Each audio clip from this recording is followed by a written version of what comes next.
And action. Welcome to a fantastic, amazing episode of the Action Podcast today. We are going to be doing Wedding Crashers today. And fun fact about this episode is this was actually the original pilot. This movie was the pilot that I wanted to do for this at my old network. Ultimately, obviously, that did not happen, but I'm happy to do that today. Of course, I'm joined with me with the last episode's champion, Drew Stewart. He also does the old ass movie classics with me. But this group, we also just did Tombstone together, our 100th episode. So we're happy to be back again with this. Uh, Also with me is my brother Pete Dog. Hi. And then Hi, lastly, everybody. we also have John Bear Cardiel. Welcome, welcome, Hello, welcome. hello. So yeah. So again, today we are doing Wedding Crashers. And for those that aren't familiar with this film for some odd reason, Wedding Crashers, of course, came out in 2005. And this, of course, is directed by David Dobkin. He also did Fred Claus, The Change Up, and also a serious film called The Judge. This is written by Steve Faber. Which is fantastic. The Judge is so good. I need to watch that one. Robert Downey Jr. was like he came back into this world Yeah. of acting and he did The Judge and he is so emotional and he crushes Yeah. that movie and that role. I want to see that one. I haven't actually seen that yet, but it was definitely like It's so good. end of the Avengers MCU run, and I definitely want to see it. I've only heard good things about it, but I don't know if it's at the end of the run though. I think it was this came before, this no? no, this came out like either right between the last two Avengers films or right after Endgame. We should look at the release dates of those movies because I feel like The Judge came out before he came back into our spotlight, but I could totally be wrong. Yeah, I'll look at it. You keep it, going. I'll keep I think looking. it came after Infinity War is where my off the top of my head is. Anyways, this is written by Steve Faber, who also wrote We're the Millers. Bob Fisher is also the co-writer who wrote We're the Millers and then did the Overboard remake as well. And of course, this movie stars Vince Vaughn, Owen Wilson, Rachel McAdams, and some people won't even realize this, but actually Bradley Cooper was in this. And this is one of his early roles, of course. And the premise of this film, John Beckwith and Jeremy Grey, a pair of committed womanizers who sneak into weddings to take advantage of the romantic tinge in the air, find themselves at odds with one another when John meets and falls for Claire Cleary. And we basically the reason why we picked this film, I think for all of us, this is definitely one of the instrumental comedies growing up, especially in post 2000. This is arguably one of the top comedies to come out and just had a big impact, I think, on all of our lives. This was, for me, definitely, this was a huge movie. An instant research update, Paul. You are right. All of the three Iron Mans came out before The Judge. Minus 1 point for Peter. What about Infinity War? What about Infinity War, Pete? This come before? No, it came out before Infinity War. Okay, got it. Anyways, but yeah, so I'm gonna let's start with Drew. Drew, what did this film mean to you? If you remember, did you watch it in theaters? Just kind of give your experience when you're kind of introduced to this film and kind of where this film lies. I did see it in theaters, and this was, we started talking about this before we got on here about, we thought originally, because Peter's not smart and thought that we were going to do 90s list of comedies. But so I was starting to think about it was a typo. I mean, I was starting to think about the 90s, and then I was thinking, like, God, there's a lot of great movies in the 90s. But then I was also thinking, like, the tone of comedies between the 90s. I mean, I know a lot changed between the 90s and the aughts, but like really it became a whole new ballgame in the early 2000s. With kind of some, Will Ferrell coming out of SNL and really putting his stamp on the market. And I'm sure we're going to talk about some of his films.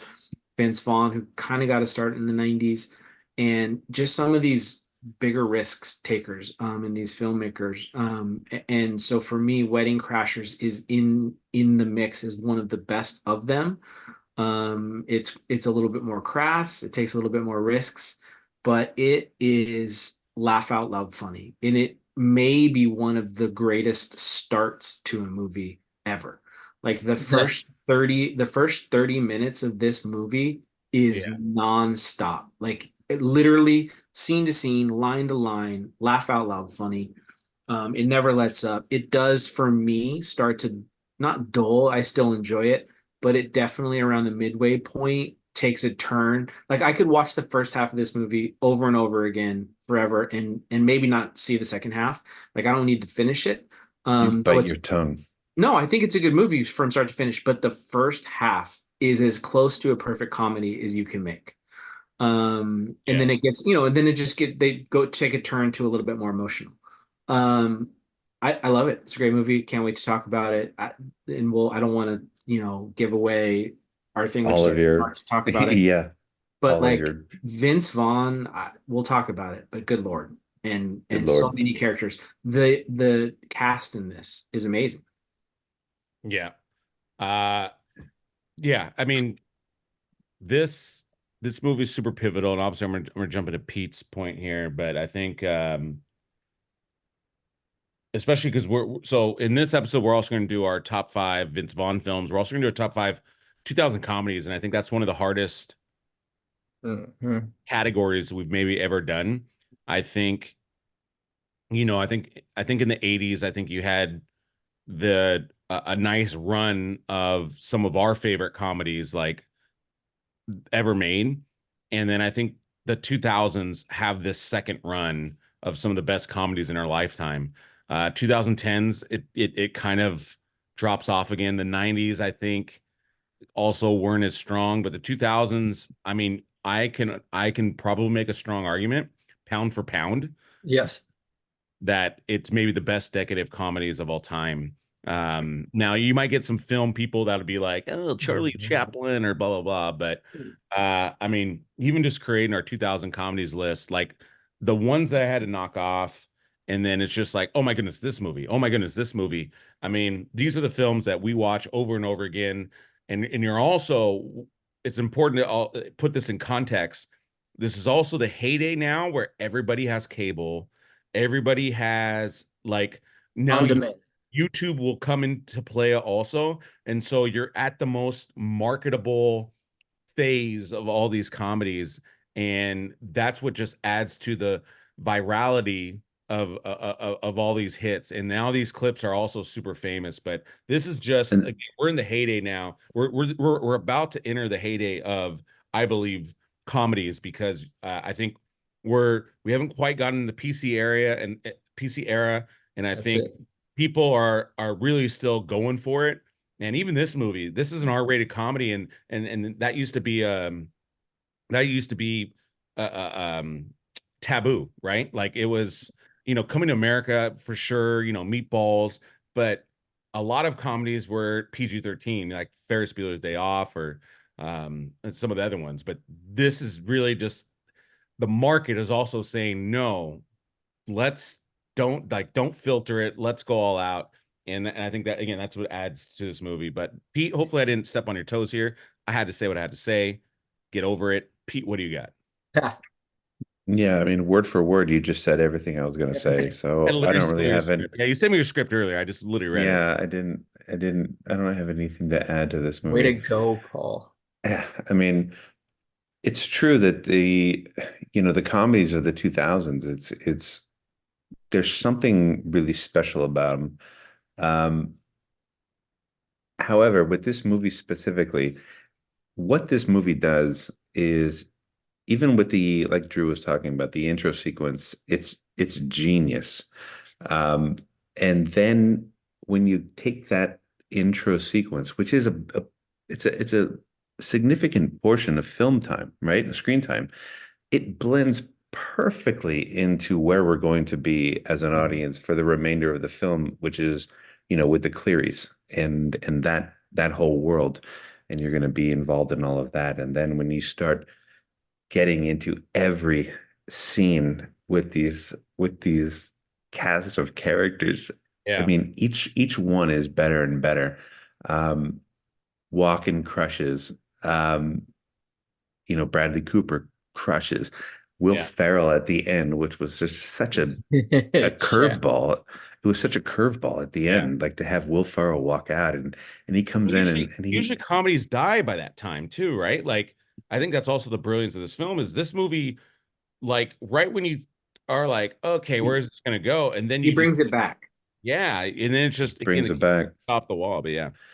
because you needed and the writing of this movie was brilliant, but if you didn't have one of these performers in these movies, in this movie, it wouldn't have worked. Like you needed each one of these supporting cast members to really bring to life all of these amazingly funny things. And just when you think, like you were saying, just when you think that things aren't going to work out, um, I will say that according to your script, like we're not going to talk about like the emotional moments of this or the ones that touch us or whatever. I disagree because I feel like there are several. I have three off the top of my head But we can still that talk about them. We can still talk about there are like there's real heart in this movie at the same time. The Even comedy though every character is a scumbag. comedy is incredible, and Not each Todd. character is a scumbag. However, there are real moments of power with emotion in these movies, and I'm happy to talk about it with you guys later on. This was a fantastic movie, and this brought me into this world of,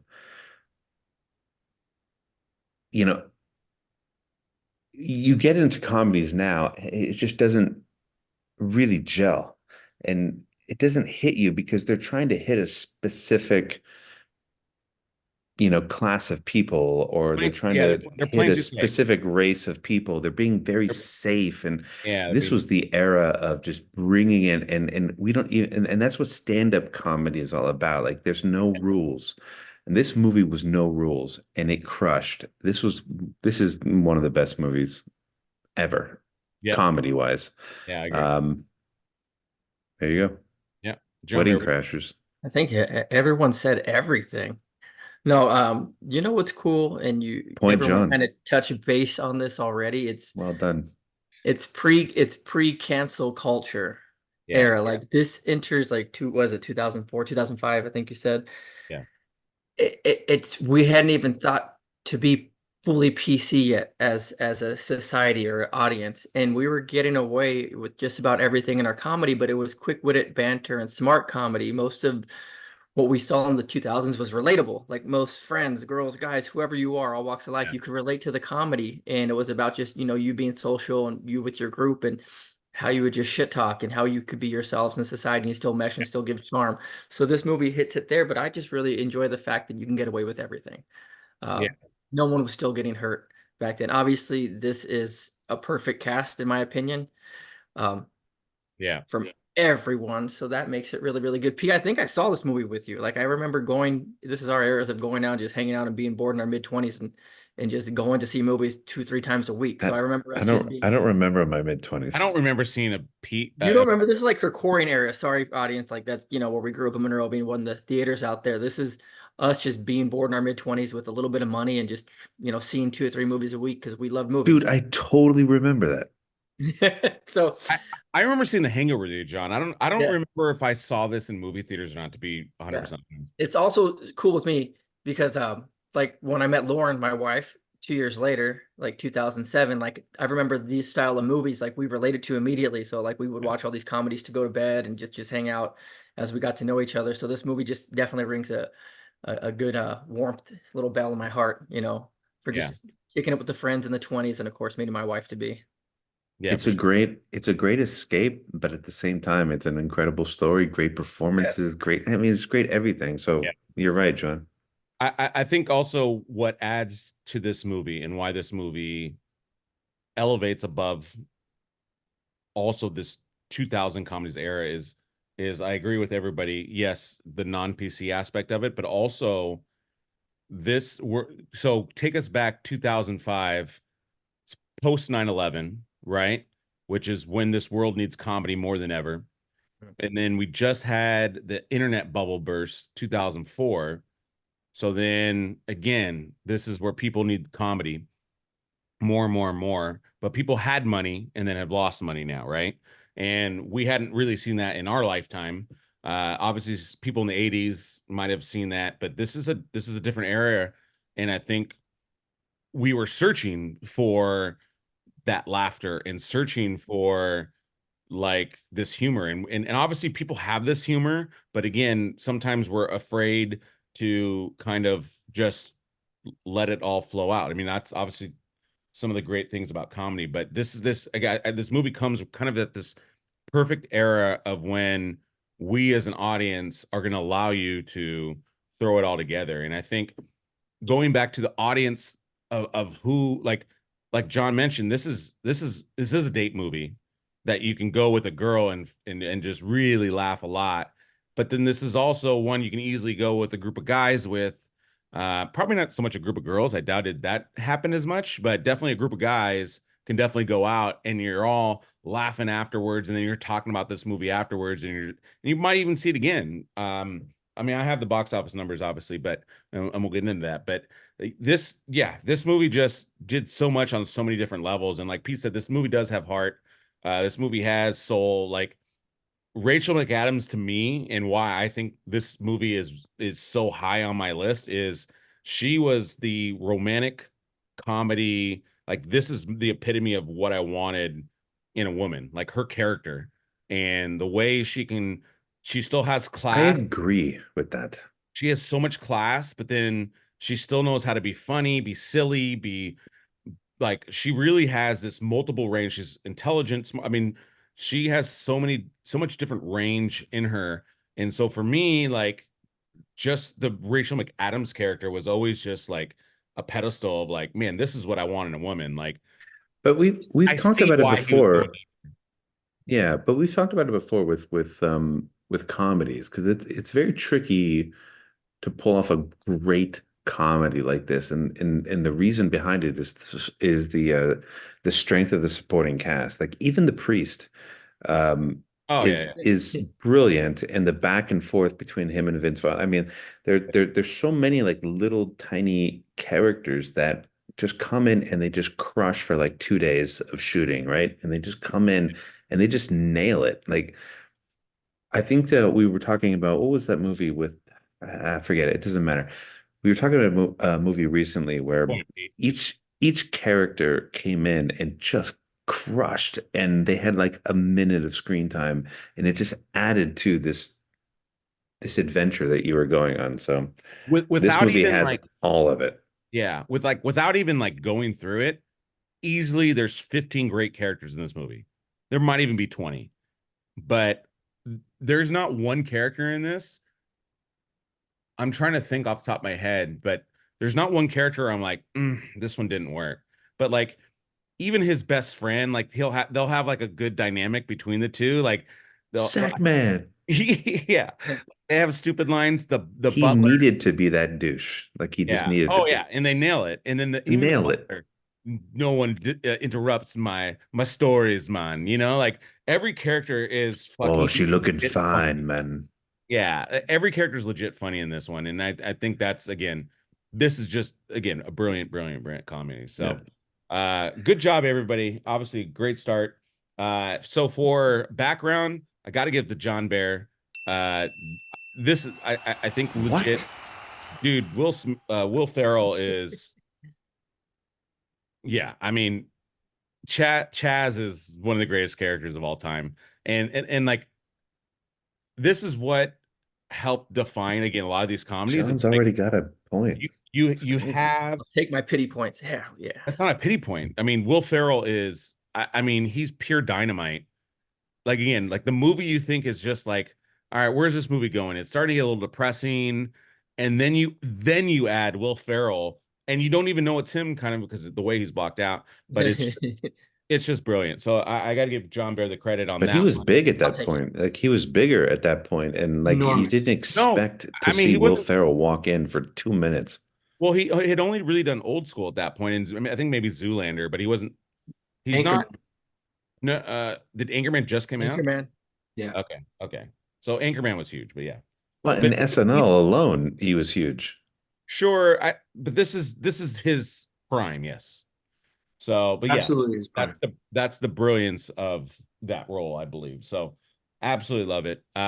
Drew, probably not even on purpose, but it works out. But Drew looks like he's about to go to a wedding. So for costume, I'm going to give Drew a point.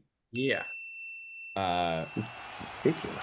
Yeah, he's the only one that came in a suit and tie for our podcast. That's next level. So I got to give him credit for that one.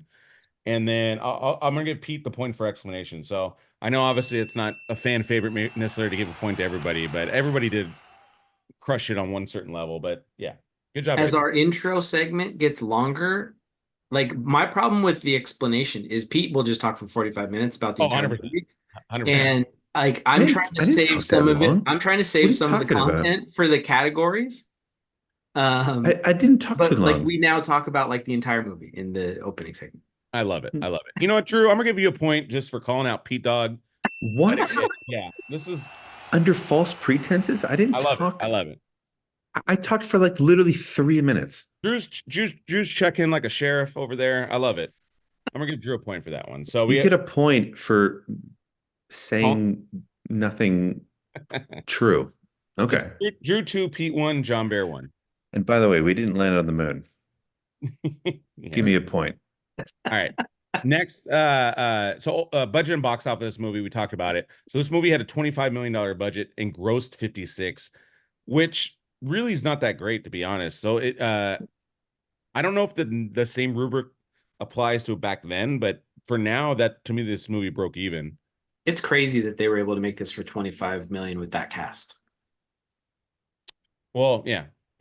I mean, that's a lot of heavy. I mean, Rachel McAdams was pretty hot. It's well shot, like the scenery. I mean, there's the scene even with it's the wedding rehearsal for Rachel McAdams and Bradley Cooper. Like at the end of the movie, it's a small scene, but even that setup, I mean, that wasn't a cheap setup. So it's like it's like a 5-minute scene. Reviews, IMDb rating 7. Man, that's really low. A little disappointed in that one. 64 Metascore also I think is super low. Critics always hate on comedies. They don't think it's real art. It sucks. Critics are dumb when it comes to comedies.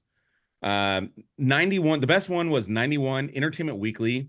Lisa Schwartzbaum. I want to give her credit because she's the only one that apparently has She's amazing. Funny ungirdled romp, a buddy picture about buddies who actually know what women want. I think that's great.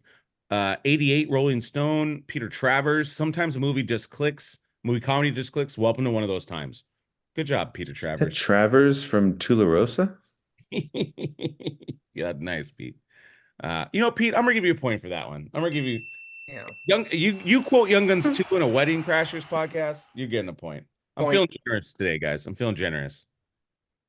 Feel free to shoot. This is gonna be like that's what I'm talking about. This is gonna be like a basketball. This is gonna be like a basketball score: 74 to 63 to 55. No, this is going to be an all-star game where it's like 197 Like to no 192. Yeah, no defense. A low one. The lowest one was Variety. It got a 60. Brian Lowry. Brian Lowry. Hopefully, you're not working anymore because this is a terrible. Rest in peace, Brian Lowry. Is he dead? No, but he's not working anymore. Clearly, despite after a review like that. Oh, listen to this one. Despite flashes of nudity, crudity, and mockery of women's raging homoerotics at a first sight of a trousseau, at its core, it's a big pushover with the heart of a chick flick. Like, what? What a dumb comment. Watching, dude. Obviously, dude, I do not want to hang out with that guy. Premiere, though, voted this movie as one of the 50th greatest comedies of all time in 2006, which obviously I agree with. I agree with that. This is going to lead us into our first category, guys. And this is going to be a fun one. Very curious to see where people go with this. But this is ranked the top 5 Vince Vaughn movies. And so, Drew, we started with you. So, Pete, you're going to be the first one in this one. What do you got? Top 5 Vince Vaughn movies. Yeah. Okay. Vince Vaughn for me. I'll go fast for Drew's sake because Drew doesn't like when I talk. We obviously know him from his obvious movies and the way he performs and the way he talks. He's fast and he's clever and he's funny and he's amazing and you just want to hang out with him. Number 5 for me is a complete opposite of what we've seen him in, and that's Brawl in Cell Block 99. He Oh. came into that movie and he just crushed a massively dramatic, violent role. Um, I didn't think that he would have accepted a job like that, but he did, and he came in and he crushed it. Like that is one of his best performances I think I've ever seen. Yeah, for sure. Brawl in Cell Block 99. Number 4, I put Old School because we're still in that Vince Vaughn sort of thing, but his character's so funny and the role is great. And he's got his lines that are just classic. Number 3 for me is Dodgeball because we got to see Vince Vaughn in a different light. He was still very funny and amazing and perfect in that role, but he was a little bit more subdued. I say, He's yeah, a little bit more not as funny in that role. no, but a little bit more innocent. And he was a Actually, good really actor. good. He was a good guy in Dodgeball. Like he was the guy that you rooted for. Um, number 2 for me is Swingers because that's amazing, and that's how we know Vince Vaughn today. And number 1 is Wedding Crashers because that was just an elevation of Swingers and what we loved and wanted to see more of. Yeah. That's a perfect list right there. Yeah. It's pretty It's close. It's good. close. It's Pete, pretty surprised good. you didn't put Rudy in there. Damn you. Come on, P. It's such a small I'm just role. joking. I'm just joking. All right, John Bear, what do you got? Well, it's an easy list. Number 5 is Rudy, as Jamie O'Hara. I So, want the line though, John. What do you got for the line? oh, God dang it. Why you gonna put me on the spot? Dude, I can hear you say, you take it away, P, and I'll probably remember. I'm trying to remember too off the top of my head. It's No, it's the last day of practice, and this guy's acting like it's a fucking Super Bowl. Oh, there we go. Leave it to Pete. Dang it. Point Pete. I just lost my point. Way to go, Pete. Pete a point for that one. Thanks, Paul. Point Pete. Okay, good. Yeah, You're yeah, just Rudy. shaking, you're just shaking his head. It says Vince Vaughn movies. He's in the movie. So, yes, Rudy, for sure. If you would have had the heart that Rudy had, you would have been all. Yeah, you're right. You would have been An All-American. Damn it. Swingers. I really do enjoy Swingers. It didn't age well for me. That's the only thing I You don't like put it about on it. 4? Yeah, I really enjoyed it. Like I watched it probably Wow. day and night for like a couple years, and I watched it a couple years ago, and it just kind of felt a little outdated. It was great to see him interact with Jon Favreau and like the start of what made this cool genre of comedy. But like I don't know. I still have it at number 4. I still love it. Yeah. But the 3 ahead of Wow. it, I really enjoy a lot more. I have Dodgeball at number 3. Yeah. For the same Like reasons. me. Yeah, Pete Express. Yeah, you root for him, and he's cool. It's a different character. He's not as cocky. He seems more easygoing, but you still see his funny self in there in a natural setting. So I could relate to him more. Yeah. I like the word cocky, Drew. Oh, dang it. Number 2, I know I might get some frowns on this one. Number 2 for me is Wedding Crashers. I know Okay. we're doing the movie. I do love it a lot. I'm not. Mhm. I just need to see what your number 1 is now. Yeah. Don't say Return to Paradise. Psycho is not number 1. Oh yeah, yeah. But Dude, I you do go almost with lost. I go with Old School. Overall, Old School is just to me a All right. perfect movie. It's a perfect comedy movie for me. Like He's great in that too. I argue to find, like, in my opinion, it's my favorite comedy of all time. It's number 1 on my list. That's why it makes a lot of lists it breaks drama lists in like the top 10 for movies of all time. So I dig Old School. It's a perfect movie. He's amazing in it. There's not one miss or anything I would change in that movie whatsoever. Yeah, no Yeah. argument. And it's also shot in our hometown of Monrovia too. So Heck yeah. I'm gonna shout that out. All right, Was it Drew. really? Yeah, it is. Yeah. Oh, that's cool. When you go streaking, it's up Myrtle. Yeah, The he's house going is up on Myrtle. Magnolia, I believe. I could be wrong. I think they shoot it in Loyola too, a little bit of the school scenes. And All the school exterior scenes building. on Monrovia. The school stuff, yeah, I forget Is it exactly. Loyola? I believe it might be. Yeah. I forget. I don't know, but I just know like the I don't know. streaking scenes. Curious about Drew. He's looking very serious over there. I'm like researching while we're doing this. Sorry. I have Man, yeah. a super No, behind you're- schedule. So my top 5, number 5 for me is Clay Pigeon. I don't know if you guys have seen that. A little bit more off the beaten path. It's got Joaquin Phoenix, who I love. Joaquin Phoenix. That's a movie I want to watch again. That's a sneaky good film. And It's really good. and it's not many people have I seen just noted that as well. Literally, yeah, I'm writing it down. No, Clay I pigeons. did. Yeah. Oh yeah, you should Uh, check it out. You'll like it. Janine you can't Garofalo, say it. Joaquin Phoenix, and him. It's good. It's funny, but it's The also director dark. of that one, Drew, do you know off the top of your head or no? I think it was Dobkin. I think you're right. I'm looking. Keep going. Okay. Number 4, probably a But little Drew bit is probably Anderson.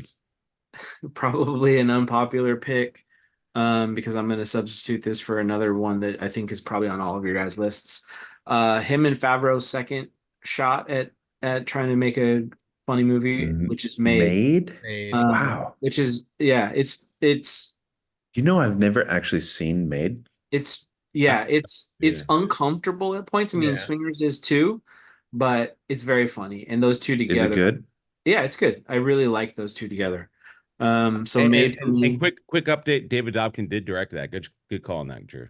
Yeah, I thought Well done, Drew. it's a good movie. Drew always like gives me good movies to watch. Oh Like yeah. Clay Pigeons, I need to see. Made, I need to see. You're always up on your facts, Drew. I never doubt you.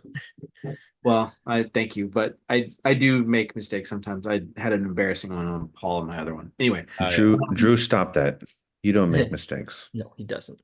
You're amazing. You don't make mistakes; you make opportunities. it gets Yeah. it gets really hard in the top 3 for me. So I left Yeah, it Dodgeball does. off. I left Dodgeball off. I don't like Dodgeball. I'm What? maybe the only one. I really, really don't like Ben Stiller. I struggle with Ben Stiller. So I understand that I know I'm not going to get a point. That's fine. I don't love Dodgeball. So for me, Spoiler, you're not gonna win this. Here's a spoiler. I said I know I'm not going to win the point. That's fine. Pete's going to get 100 No, but- points because he's going to quote Young Guns and he's going to be fine. I'm going to go old school. Whoops. It was impossible. It was so hard for me to put old school at 3 and not like 1 or 2. I agree with John Barrett. Old school is, or was it you or Pete that said it is a perfect comedy. From top to bottom, the characters, again, another movie that starts out super fast and funny. Old school, just so many iconic moments in that movie. I love it. 2, Wedding Crashers. This film, we're going to talk about all the reasons why it's amazing. And then for me, number 1, I understand, and I actually probably, I need to see it again, John Barrett. You're probably right in terms of the aging, how it ages, but Swingers, again, like so many things in the night, like so many of the independent filmmaking. Still Launchpad, man. Totally. And it changed it was one of those films that just kind of changed how we looked at making movies, right? Like you could do it on a shoestring budget, kind of like Kevin Smith with Clerks. It can be super funny with just really bright people writing really funny stuff with minimalist sets. He and Jon Favreau's relationship in that, it's his coming out party, and I love that. It's effortless. Yeah. And the relationship was that built movie on Rudy. But Swingers, like that extended beyond filmmaking, because me and my friends, we went to the Derby. We went to all of those places thinking that, and we dressed in suits. We thought we were fucking cool. We went there and nothing happened. Nothing happened when we went there. Yeah. Just made you, it gave you courage. That movie gave you courage. Yeah, them playing golf is like so horribly, like playing NHL. No, it's good. I missed it in the initial run of Swingers, but I watched it a few years back, and I can definitely see the appeal. Kind of like Pete's saying. I mean, this is, as a filmmaker, it's perfect because they don't have a budget, but it was still a very entertaining and funny film. And again, these guys are just like basically just putting themselves on camera and be like, it was lightning in a bottle having those actors like us to do that film. And we forget it. That movie and Clerks, for what it did it with. I need to watch that one again. I need to watch Clerks. And with like basically a Classic. camera and a bunch of friends. Yeah. And just come up with comedic film gold is so impressive. Reminds me of State Line, John. I don't know if you remember that. I know what you're getting at. Yes. Well, Swingers to me, and if you guys, if Paul, you're like, John, you get a negative point for putting Swingers at 5. I would understand. Absolutely. No. So I'm actually going to give John Barrett.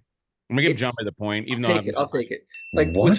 what swingers means to me, like swingers is like Well, the Give ultimate. John the point. well, It's a I'm gonna tell perfect- you why.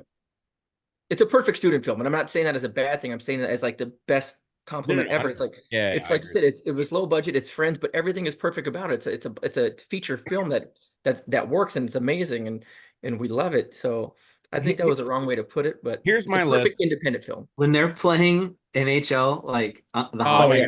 the guy That's comes the in. best all scene of ever. Is he clean, Mikey? Yeah, that's the best scene ever. That's the Make best. somebody's head bleed. Yeah. Oh, his head is bleeding. The funny part is, like, I literally Oh played yeah. like Okay, that. go ahead, New Kids on the Block. I think I would always be like the St. Louis Blues, and everybody always picked. I think even John Bear. Like, I'd play against. Actually, no, I've that was played too against early. you. No, that was too early. I don't think we really hung out that time because it was like We- that was 90. We played in the Grenade. Yeah, we played in the Grenade. No, because that was 90. days. That was 92 NHL, right? But we played older versions of the game, or newer versions of the game. No, Yeah. me and John were at the movies together. But we would play. Yes, we were. Thanks, Pete, for We remembering. would play that NHL game, and I would always be like St. Louis, but I knew Wayne Gretzky's like his injury level was kind of low, so it's just like you take out Wayne Gretzky and you beat the Kings. Like that was the key to the game, and so especially when they started adding like the convulsions and the Dude, bleeding. it was all about the Red Wings, man. That team was Oh unstoppable. yeah, that team was really really good. But I was a Blues fan, so let me give my list real quick. So number 5, I wanted to add actually Heartbreak Ridge, because I really liked how Vince Vaughn acted on that. Obviously, it was a serious role, but it was a way different role for him, and I really enjoyed him in Heartbreak Ridge. But I didn't put that as my number 5. My number 5 is actually The Internship, which is basically like this movie part 2. And I just love how him and Owen Wilson riff. Like, I can do it all day. Like, make 17 movies like this and just change the scenery. And Internship is the poor man's Wedding Crashers. And obviously, I don't. Nobody 5? likes my I answer. liked it. That's when they get the internship at Google, right? Yeah. I loved it. I like that movie. And they had to explain like why they're like Yeah, no, we know the movie. they're two guys in a blender, and I just love that. Yeah, no, we get it. We know the movie. My number Number 4, though, 5. and I'm surprised nobody put this, was The Breakup. And I absolutely love The Breakup. I think good The movie. Breakup is such a unique film because it's like a romantic comedy that's not, there's zero almost romantic part about it. Like, it's just about the worst parts of a relationship. And like, I think everybody can relate to it. But I love The Breakup. I think both Jennifer Aniston and him were excellent in it. You saw the chemistry, but at the same time, for anybody that's been in a failed relationship, you can see the minute things go wrong, and it's just like looking back, you're like, man, if this, that, like, I don't know. I really love The Breakup. Number 3, Dodgeball, for kind of all the reasons everybody said. I went Except Drew. except Drew. 2, I went Old School, but I'm not mad about everybody that put it number 1. But Wedding Crashers for me is still number 1 because I think I always Swingers wasn't on your list at all? no, because I told you I just Don't worry, the breakup was. but The Breakup was, yeah. Four Christmases was close, and Fred Claus, so he was having. I wanted By the Fred way, Claus. since you're Dude, the I host wanted of the Fred show, Claus on but this. that's a John perfect gets list, another Paul. point for that comment. What'd you say? Perfect list, Paul. Good What'd you list. say, Drew? I said John gets a point for his his comment. All right, yeah, I'll give him another point. So we have Drew 2, Pete 3, John Bear 3. But yeah, I actually really did run Fred Claus. I love Fred Claus. I think it's an excellent premise. Yeah. Anyways, obviously a lot of people disagree. What with are we me. doing? I don't really. NBA All-Star, no defense. Yeah, no defense. This is all offense today, guys. Make your witty comments. Just go for the points. Try and steal points from people. Yeah, that's my list. Again, good job. Drew 2, Pete 3, John Bear 3. This is going to be a hell of a matchup today. Let's get it. All right. Next category we have, and the Oscar goes to. Man, I am super curious on how you guys want to how you want to approach this. Well, it depends on who goes first. Well, Yeah. John's going to go first on this one. Okay. But this is going to be interesting. It can go so many places. Like there's so many things, people I want to give it to. But if I'm really thinking about it, it just has to be the writers. I had to look up their names, so forgive me. And that's what I feel bad because I think that's the easiest. It's a cop out because if we're talking about the movie, it's perfect. I mean, the writing's amazing. But then again, like I also don't know how much was improv. Like how much was them just going at Quite it. A bit. Quite a bit. And This that's what I'm is wondering. Kevin Jari argument. about Yeah. how amazing the script was, and most of the script was rewritten. Yeah. So that's Okay. easy for me. It's just I'll go with the writers. It's still a With good script, though. It's Steve, a great Steve and script. Bob. Yeah, Stephen Baum. It's still a great script, though. All right, Drew, what do you got? It's so yes, I agree. The writing is just the creativity with some of the lines. Like there are going to be so many lines for us to choose from best line, most underrated line. Like it's impossible. There's 500 hilarious lines in this movie. So the writers did an absolutely amazing job. If I Before you have go, Drew, can I interrupt everybody? And I want What? serious questions, only because I think this is part of Drew's thing. How many actual lines from this movie do you guys still use in your conversations? 20 plus. Easy. I would say at least 10. Yeah. I use these lines And all day. we'll go more into it with the when we do line please, I but use Ma the meatloaf Yeah, that all one. the time. It's one of our categories. it's one of I our mean, goddamn. categories literally because of the movie. Yeah. Anyways, Drew, continue. So anyway, the writers are incredible. So, but if I had to choose my next favorite, I'm going to give an honor. Well, I don't want to steal it. I don't think anybody's going to say this. Honorable mention to Bradley Cooper. Mm. I had never seen him before, and he has become such a different person. He is Okay. With your extra credit points, Vince Vaughn. Sacrilege. let's go. Vince Vaughn. Let's get to your thing. Vince No, Vaughn. he said Vince Vaughn, yeah. Vince Okay, good. Vaughn is, we just talked about his movies. It's a shame. I feel like I don't know whether he just started turning things down, got tired, people got tired of him. I feel like his peak didn't last as long as it could have. And maybe it's just he has a very particular style, and is maybe a little bit less widely varied as some other people, although I think he's doing that more later on in his career. But he is a giant human. That's part of it. His Yeah. charisma, his size, his charisma, his physical presence, his facial expressions, everything about both the words that he says and also all of the things that go along with how he says it is so funny in this movie. And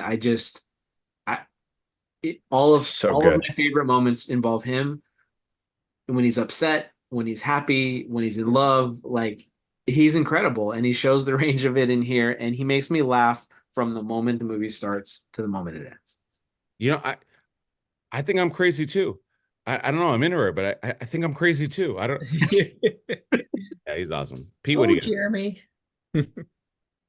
Yeah, Vince Vaughn is certainly that's the number one choice because if I was first, I would have picked him But you're not. 100%. But since I'm not, and since I'm third, I'm going to pick something that's even better. I'm going to say that the best actress should have been Rachel McAdams because this is Now you're a tugging at my woman. heartstrings. You're tugging at my heartstrings here. Mm-hmm. No, but this is an actress who was virtually unknown at this point, I think, who came in Mainstream unknown, 100%. and so this was a very heavily male-dominated movie, right? I mean, even the subject matter was very male-dominated. She came in and she appropriately took the reins away from the men that were in each scene and Yeah. just captivated you. And she was absolutely stunning to look at. When she talked,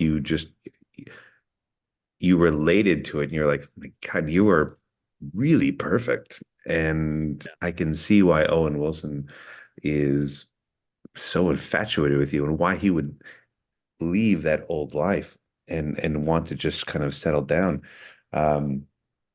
She has so many great moments in this movie, and it's overshadowed, I think, by the actual dominance of the comedy of the men in this movie. But she does something that not a lot of actresses could do, which is come in and just absolutely captivate you. Yeah, I agree. I've already mentioned, I think she is probably the epitome of the rom-com actress in terms of desirability, attractiveness, both physically, mentally, like, and then Personality. I think comedy. I think her weakness works within the structure of the story because she has an indecisiveness issue, and it plays into why she would stay with a guy like Bradley Cooper because she's afraid to take a chance, and I think that plays out at the end with Owen Wilson being like, take a chance, and she's never really taken a chance before. She's always played it safe, and so yeah. Yeah, you just gotta take a chance. Speaking of strong women Like the characters, worst act. Better than In I a- could do. in a I bunch- figured out who it was. It was good. Yeah. Claire Bear. Claire What's Bear. wrong with Claire Bear? Hey, in a has much she done? in a mu- Has she done Mean Girls already in the Notebook? I don't think so. Oh, huh. Notebook's right after this thing. I'm looking right now. Go ahead, Drew. I think the Notebook wasn't before. I don't think so. I think the Notebook was her like. I think I it was came just gonna say, They had to after. come to the mainstream, like especially for like I guess like certain demographic of male fans. Like people didn't really know who she was, just Regina George or her role in the Notebook. So yeah, this is her Yeah, really I mean, coming she out to, wasn't like, a huge mass in- audience. But hold on. I was This just movie gonna say, was- all I was going to Notebook say was that 2004, Mean Girls 2004. for a smaller role, Isla Fisher is. Oh, yeah, hilarious. she's crazy. She's and Amazing. she's hilarious. All right, he's trying to steal some points right now. No, I'm just saying Crazy. she was great. She was great too. That's all. I She's agree. Rachel gorgeous. McAdams is awesome. I don't I'll find you. And she's everybody and did a great she's- job in this and one. she's like, and she just divorced Borat. Borat. Yeah, Oh. Sasha Baron Cohen. Drew, you have Oh. a chance, pal. Not now. I mean, oh yeah, she just did it now, not back then. Oh, I didn't know that. I'm not going to overthink this one. Vince Vaughn was mine. I think again, I agree with Pete. I think Rachel McAdams is a What? 1B. This is about explanation too. I just crushed. Oh, I know you did, but Drew did a great job too. And I think again, I think it's Vince Vaughn, and he did a This is outrageous. what he did with this film. And again, I think this is where John lost the point. Was I think it's a good script, but most of Vince Vaughn's best parts Yeah. are him improvising. And all my favorite parts are Vince Vaughn motorboating, even the beginning, like You motorboating son of a bitch. like you know what I liked about the beginning of this film, and this is off topic, but it's about Vince Vaughn. But in the beginning of this film, they're both super ad-libbing, and you can hear them repeat their lines and overstepping each other, and they're both trying to allow each other to talk. But it's just, again, it's them just ad-libbing and just going to the wall, and they just let it happen. And again, I'd give Dobkin the credit on that one because they could have easily try and edited that and make it cute, but it's imperfectly perfect because it's just them two riffing. And I don't want to also take away from Owen Wilson. This is his best role of all time too. He's the perfect complement to Vince Vaughn. How funny that nobody talks about Owen Wilson in this movie, but he is absolutely incredible in this role. And he delivers. He's the right amount of sensitive and he's emotional, funny and he's disgusting and he's a dick, but I just you crushed relate the to him. funeral earlier. You're rooting for him. Yeah. He's so charming that your big explanation for Rachel McAdams' character on how amazing she is, like you believe that she fell in love with him. Like as an audience, like he did so much in the sure. film with his charm and He's got an likability that innocence. you believe He it still has works. an So, like, innocence. yeah. Yeah. Yeah. That's Meanwhile, I awesome. didn't get a point. So whatever. Pete, why don't you spend the rest of the episode crying about it? Yeah. Let us call the wambulance. Anyways, Take it anymore. next category is the Get Me the RA Gold. Oh, by the way, so with that, we're all tied up. Drew, Pete, and John Bear each 3 points. So, hey guys, we got a live battle. So I want to see toughness, tenacity, and grittiness. Let's see who wants it more. That's all I care about. Next category, Get Me the RA Gold Award for different castings. So Bradley Cooper. There's not really anything to No, we're not going to compete debate. against We're it. not going to debate in this. This is just I'm on some notes. But Bradley Cooper was literally hired at his audition. these notes. Dobkin recalls, my saying is that you never ever hire someone in the room. You always have to go back and watch tape. But Bradley Cooper is the only person who was an exception. I couldn't find anyone for that role. And then he came in the room and he was amazing. He was like a thoroughbred. I remember just going up to him and saying, dude, you're awesome. You got the part. If Will Ferrell had not been available for the short role of Chaz, Dobkin says Nicolas Cage was in mind for a backup. I think Nicolas Cage actually could have crush He would have done. He would have done great. because he's got that panache to him. So I think that would also worked. Obviously, I don't wish Will Ferrell not being in that role, but I think Nicolas Cage could have crushed that role in his own way just as much. It's a good one to have in your back pocket if Will Ferrell wasn't there. Oh, for sure. Yeah, I mean that's literally one of the greatest backups of all time. I mean, he's basically Frank Reich for in terms of Will Ferrell was offered the role of John Beckwith, but turned it down for a smaller role. That's interesting. I don't know if he would have been a good John Beckwith though. That's the weird part about it. I mean, I think No, I don't think he would have been. He doesn't have Owen Wilson's sincerity. right. Yeah, I agree.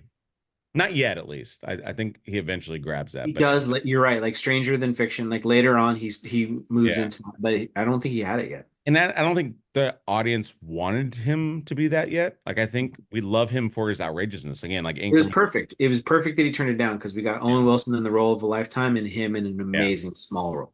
for sure. Vince Vaughn recommended Justin Long for the Todd Cleary role. Yeah. He played the role with influence from Buffalo Bill from The Silence of the Lambs. Long initially thought he was cast, but Keir O'Donnell was hired. Long and O'Donnell became subsequent friends afterwards. But again, Todd he crushes. Keir crushes as Todd.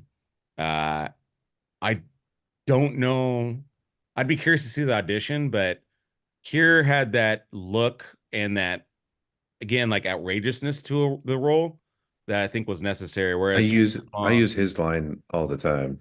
Sexual and violent. yeah, I just say that about everything. yeah, for Oh, look at that sunset. It's sexual and violent. You know what I mean? Like it's just it's just so out of place, but it Oh, for sure. worked in that moment. Yeah, no, he was great. So again, I think John Bear said it earlier, but the casting was literally perfect for this role.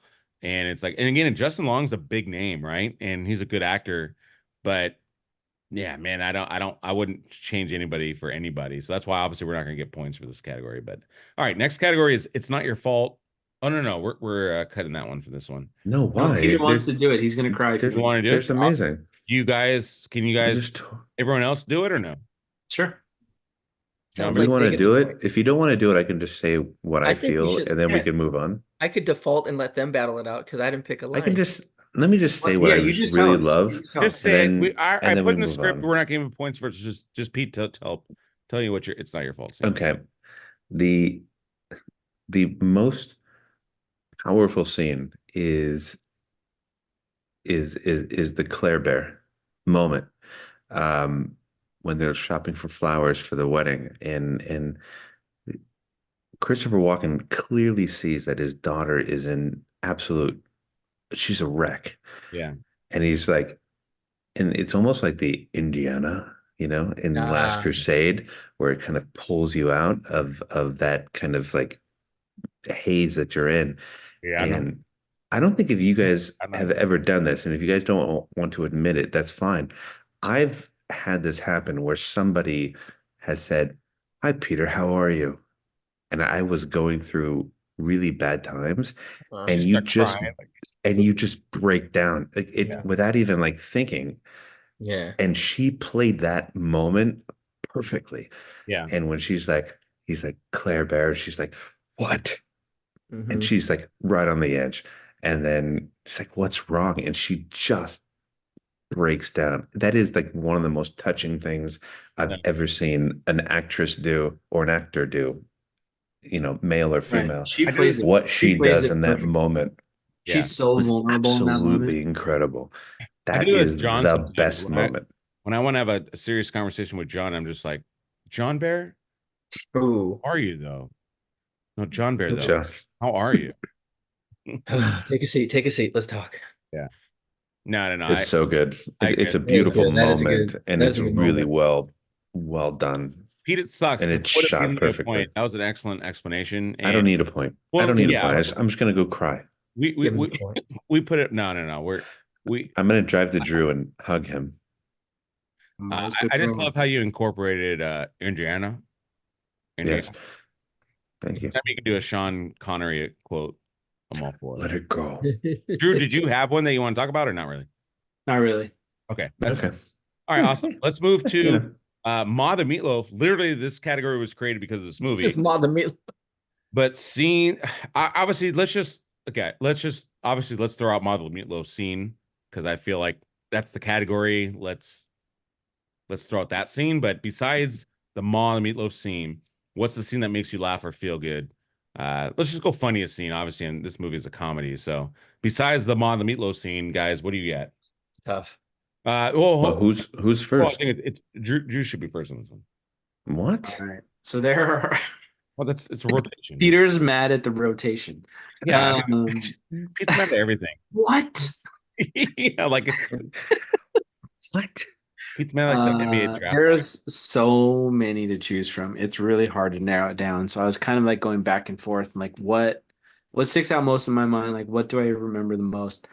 For me, I have to say that the funniest scene and the one that sticks with me the most is the morning after their first night, after Vince Vaughn has gotten just destroyed up and down the football field by Bradley Cooper. And overnight, Todd comes into the room, like just after that insane night, and they go down, and Owen is already, John Beckwith is already eating breakfast, and he comes down, and he's all excited for his day because she's starting to get interested in him, and Vince Vaughn is out, and like their interaction, and like he starts to walk, like rule number one. I think you never leave, you never leave a fellow crasher or whatever.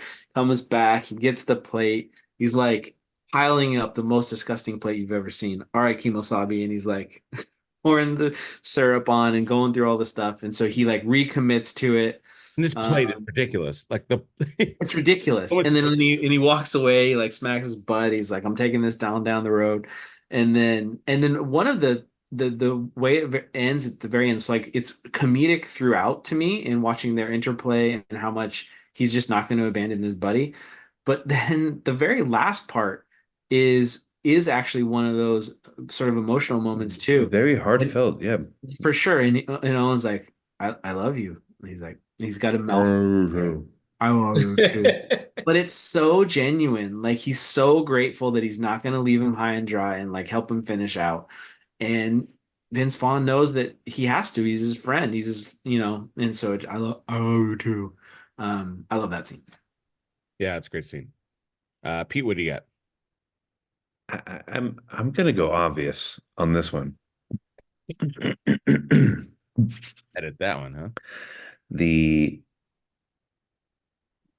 best scene of all time. It's one of the single greatest acting performances I've ever seen by any actor, dramatic, comedic, it doesn't matter, is the motorboating scene. And he comes in, he's just been through hell. Vince Vaughn, I'm referring to, comes in, he's just so livid. And then as soon as and then he just makes this drastic switch. He's like, by the way, are they real? What do you? He immediately switches, and then he immediately switches back again. Like that performance. He's all over the place. He's so good in that, and that's when I realized that Vince Vaughn was an actor of our ages. Like he's just really, really talented. That's one of the funniest scenes. That banter back and forth is just classic. It's so much funnier. It couldn't have been scripted better. And it's so much. I don't think it was scripted. It's funnier because it's on the stairs. Yeah, like they're not even like they're like crossing each other. It's so good. Yeah, he immediately switches and he goes, but by the way, is she still in the house? Like he starts looking around. He's just like, he literally became a superstar in that scene. Like he's amazing. You compare all of his other performances, scene. Solid, but this one, that scene, he became a superstar. It's one of the best scenes I've ever seen in my life. I quote it 100%. Daily. Yeah, for sure. John Bear, what do you got?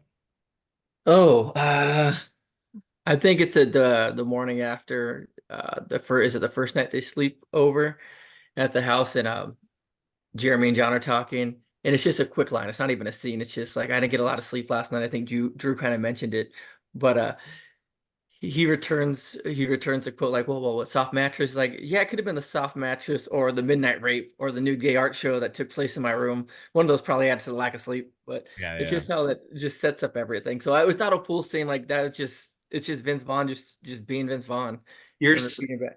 you're so right. The soft mattress line is so good. A Yeah, soft mattress or or the the midnight rape or the nude gay art show midnight that took place in raping my thing. room. Yeah, was it the soft mattress or? So I just dig that, man. I'm more into the lines like this. There's all the scenes has so many different impactful, funny lines. Like I'm so into the lines of this movie. We can go on and on. Yeah, I mean, I'm just gonna say it only because it's obviously the categories picked on, but again, like I think the importance of Will Ferrell and the introduction of him in the certain part of the movie, like again, a lot of comedies die at this Dude, time. I almost killed you. You don't even realize. Didn't realize it. Almost nunchuck. He's so I perfect, almost nunchucked you. and yeah, it just again, like you don't you But don't you don't know if this movie's gonna be able to carry.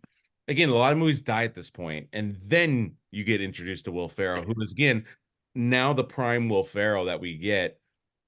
And again, I think it's just one of the classic performances, one of the best cameos, or however you want to rate it, of all time. But again, I just want to point it out. Obviously, I told you not to rate this one, so I'm not obviously but not. I feel like the script would have said I almost nunchucked you, but then Will Ferrell threw in the you don't even realize because Yeah, that's such a yeah, Will Ferrell thing to do is like yeah. to add that little extra line at I the don't end of the disagree. line. You know what I Yeah, mean? He yeah. probably added that line. It It's shows perfect. and it shows his power. Like because this is a tour de force of a comedy. Yeah. Everything before this is incredible. Vince Vaughn is, I mean, just outstanding. And Both their then best performances, and then he comes in. Yeah. and then literally Then he when comes Wilford comes in, in, you're like, and I literally gasped. Yeah. Like, oh my God, like the godfather of current comedy is here now. I can't Yeah. believe he's here. Yeah, for Like sure. in it the 80s, it would have been like if all of a sudden like Mike Myers or Dana Carvey showed up in a movie just like randomly. No, like Eddie Will yeah, Murphy. Ferrell It'd be was like Eddie that Murphy next would show up. guy. yeah, It'd be like Yeah. because Eddie Murphy never did that, but it would be like if Eddie Murphy did a side cameo role, and you're totally. like, oh shit, like He But was as red hot. that's why we love Will Ferrell. Like he yeah. just does these little roles. Like even in like down eastbound and whatever down, Oh my eastbound and goodness, down, whatever it is. one of the Like best. he just does these roles and he comes and he just crushes Yeah, these Between Two roles Ferns. Did you guys hear between two like firms. for a while there, he like there was a time where he graduated from USC. He would show up at USC in like a lecture hall and just go in dressed as a custodian and like go behind the professor and just like mop the floor of the stage where the professor was presenting oh, I didn't from. hear about this. Like That's it's funny. I mean, what a Or guy. is Ron He just Burgundy? loves to bring laughter to people. Oh, He's amazing. I love him. really super off topic? Did you guys see him in the Tom Brady roast as Ron Burgundy? No. No, I have to watch this. It's so good, so good. Crushed. He was Even Ron. at the Bieber roast, he came in and crushed. Oh yeah, yeah, he's excellent. Awesome. Honestly, no joke. Everybody, good job. Ultimately, I'm gonna give it to Pete. I think, yeah, Just so he won't complain. That's just so what he I'm won't, talking literally about. just so he won't complain. No, no, no. Pete, LFG, son. he crushed it, but everybody really did a good job. Honestly, that one I could have gone any way on that one, but Pete did great job. Thank you. So Pete 4, Drew Not for 2, you. John Bear 3. Again, anyways, ball game. But next, guys, we got Line Please. Oh, This is gonna be a tough one. Um, I have my Mom's notes, a tough one. obviously. I have my notes, obviously, but I'll say those afterwards. But we're gonna do both your favorite quote. So we'll do favorite quote first and underrated quote. And sometimes we get confused. Guys, pick your underrated one, or don't pick your best quote for an underrated one, if that makes sense. Like sometimes we get twisted on what best quote is, like pound for pound. Okay, who's first? Am I first? No, I think you went first last time, no? No, I went first. No, Drew did. Okay, so then yeah, Pete went first. Okay. Best line of this movie. that hasn't already been said before, Hmm. because I don't want to repeat myself. The best line is No, I when want. they're it. Yeah, don't pull Okay, your foot. but I just want the best quote. yeah, of course, I understand. You don't have to like caveat this. I know what I'm doing. I'm winning right now. Don't get cocky. 4-3. 4-3 to 3. Come on, I'm up. I'm up. Come All on, right, man. the best line in this movie is during a banter when they're at the Cleary wedding, and when they just start rattling off rules to each other, and Vince Vaughn comes in there and he just says, Rule 76, no excuses. Play like a champion. Play like a champion. Like it was perfect. It was perfectly said. It was perfectly timed. And it was like all these rules that everyone has set out, play like a champion. It's like the thing that you just say at the end of something where it's not even really a rule. He's just being a dick. It was perfect. And the way he said it was awesome. That's the best line of Well, this movie. you're missing the biggest part of the entire line Oh, because he's in Rudy, that's Notre Dame's statement. So like that's the irony of that statement is Well, play like you a champion. interrupted me. I was just about to talk about Yeah, Rudy and the I think it was significance. gonna, Play he like was a gonna say it. champion is what I was about to talk about the correlation between Rudy but I mean, you step all over me. That's what you do. I know. Is that the You've been board that doing they it. have out of the like Yeah, before that's they the board. Yeah, exactly. You've been doing this since we were kids. Play like a champion today. play like a champion? John Bear, what do you got? Ooh, it's a love line. It's when John says, "You know how they say we only use 10% of our brains? Yeah. I think we only use 10% of our hearts." I was like, I just dig that, man. That was so smooth in the moment, and everyone's like, "Oh, God, oh It was yeah!" Like, improvised. I think it was yeah, I read that in improvised. some of the Yeah. notes you gave us, but Yeah. that was just such a clean line, man. John read the script. Good job, John. You read the Yeah. script. An avoid I dig Sean. that. Oh man, that was so cool. I remember actually in the movie theater the first time just being, "Oh, that's clean." Yeah. You can't help but love it. And then underrated for me No, is We're when I just do an doing underrated. best. We're just doing best, then we'll do Oh underrated. yeah, okay. Drew, you're up. I mean, there's so many. It feels impossible to not pick a Vince Vaughn line. But I'm gonna say a Owen Wilson line from the beginning when they first arrive at the Cleary wedding, the first one, and they're trying to come up with their cover story or whatever. And Vince Vaughn says something that really irritates him. And he's like, I like to be pimps from Oakland or cowboys from Arizona, but it's not Halloween. Grow up, Peter Pan, Count Chocula. And then like Vince Vaughn is just like he's offended, but he also like knows that he's right and like they have to get their act together. Yeah. I don't know, just the way And they have that delivers that like banter. grow up, Peter Pan. Like They it's have that banter throughout, like where they just like drop these things on people, yeah. on each other all the time. I like to be pimps from Oakland is a great, great. What an amazing relationship on screen those two Yeah. had. Yeah, I mean, for me, I think again, if there's one line I take from this movie, and I think it's motorboating son of a bitch. Like Motorboatin son of a bitch. I think that's just again like Peter explained the Yeah, greatness. if you want to talk about the obvious. Well, it's the greatest. I mean, it's like saying, "Oh, I don't want to talk about Tom Brady because that's the obvious choice for being the greatest quarterback." But Well, I mean, if you talk about Tom Brady for an hour and a half, and then all of a sudden you're like, "Oh, the best is Tom Brady." It's like, yeah, no shit. yeah. Well, I'm going to point to John Bear on this one. What? Yeah, I liked his quote. Again, it's in my notes. Drew, I actually think yours was better. If you would have picked that for your underrated one, I think I would have voted for that one. Okay. I But can't. Yeah, look, Drew, you should really think about that. That wasn't big enough of a quote. No, I think there's a lot of like hard hitting ones better. But hey, That's what guys, she my said. judgmental system here. Deal with it. If you guys want to be the host, do all the fucking work. Oh, not- wow. Talk about anger. All right, we got underrated. So who went first last time? I did. Okay, so John Bear, you got first underrated. Ooh, there's so many. Everything's underrated. Like everything's amazing. There's so many underrated. Yeah. I think there's more underrated than there is. All right. There's two I want to go with. Which one do I? Okay. I kind of mentioned it earlier. It's Isla Fisher's line, which is when she tells Jeremy, "Don't ever leave me."